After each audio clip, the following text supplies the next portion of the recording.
I think they know what's coming. They know it's Getting hungry and they know. and they fight for the food, I guess. Oh, dude, here it goes.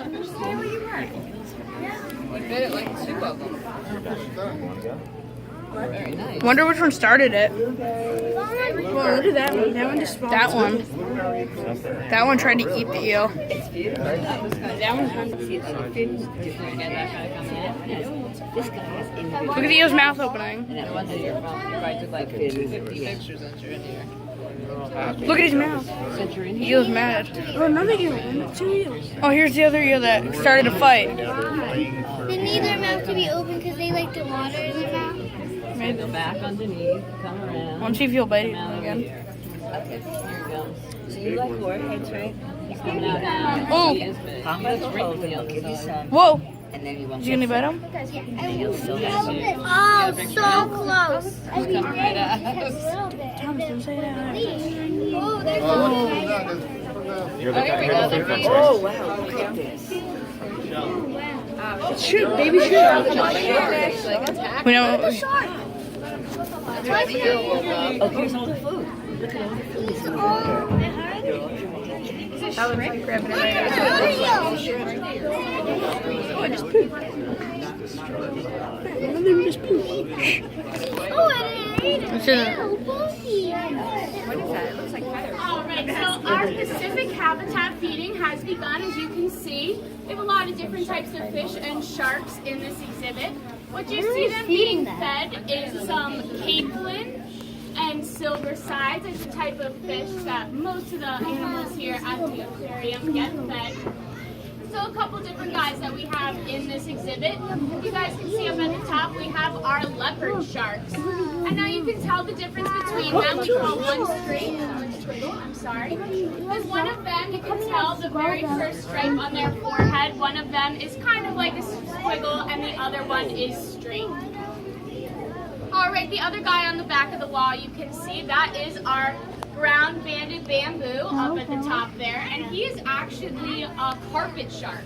So they normally hang down on the bottom, and they like to eat a little bit differently because they don't actually have teeth like a lot of other sharks have. They're more similar to what a stingray would have. It's called a grinding plate. It's almost like they have really, really strong sandpaper for a mouth.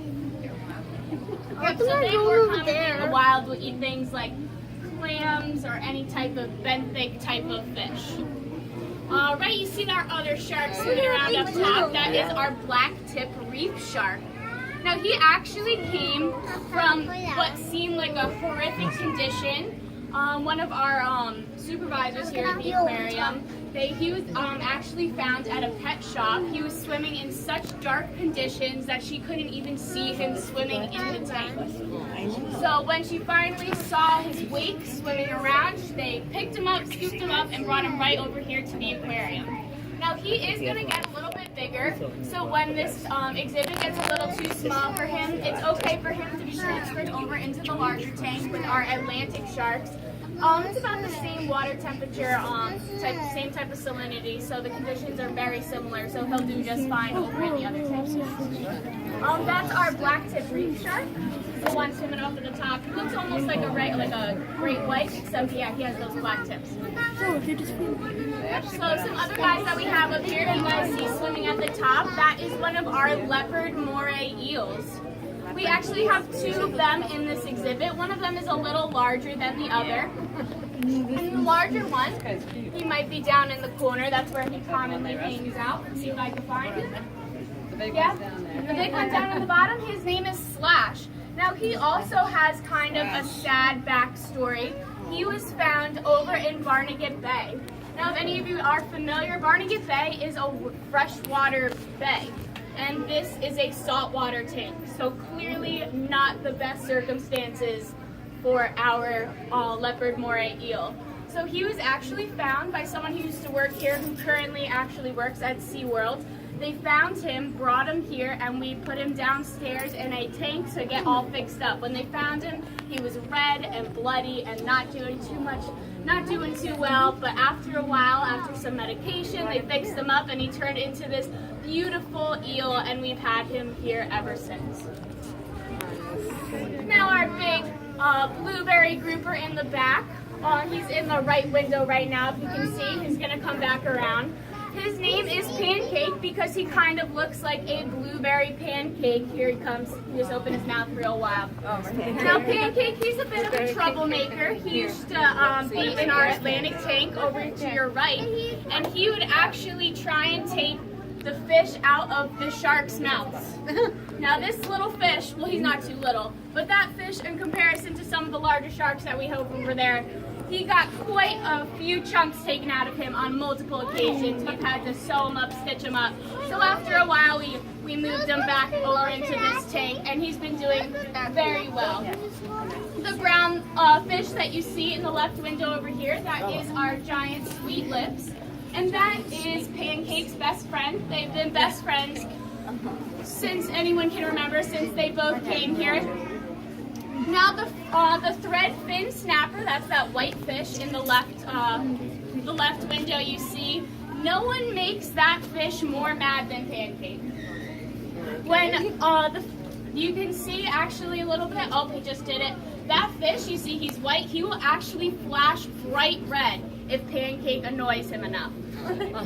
Generally, when he's going to get fed, Pancake will try and take the food away from him, and he gets really, really irritated by it, and he'll flash this bright red color. Maybe he'll do it soon so you guys can see. He generally does it over in the right-hand corner, because over in that right-hand corner, we actually also have another type of eel. There's a California eel. He usually likes to hang out underneath that rock piling, and he doesn't normally come up till the end to eat. His name is Wally, and when Wally tries to get fed, you guys can see, they actually feed them on a long pole, almost like a fork, so they get fork fed. So Wally's a little shy, he doesn't necessarily like to come up, so they use that fork to put it all the way down in the water to get him to eat. So when Wally goes over there, Redfin gets mad that he's not getting food, and then Pancake just has to join in and get everybody all riled up. And it's quite the controversy. Sounds like my home all the time. That's what I was thinking. Yep. Let's see. Oh, do you see him? He's bright red. Oh wow, look at that. Nick, look at that fish right in front of you. It's Doesn't bright it look red. like the same fish? Sorry, guys. Where? That's him? Are you serious? That's him? Oh my God. He's on the right-hand side right now. When he gets really irritated, he turns this I wouldn't bright call red. that red. It's strange. Yeah, a lot of people would be like, oh, what type of fish is this? And I'm like, that's the fish I just told you about. I'm like, no, that's the same. You see how he changed? Yeah, it looks really Guys are really it can be as quick as like that, like, or Dad, this one. Yeah, that was just a big white one. yeah. So he can flash it really fast, or he can, depending on how agitated he is, he can maintain that red color for an extended period. Yep, that's the same fish as the white one. He's eating it. So there's a lot of different fish that can do eating that. Actually, sand. over in our local fish tank, eating when you first sand. come in, we have large gag groupers over there. And when they're a white color, that means they're very calm and fine. And when they get really irritated, they actually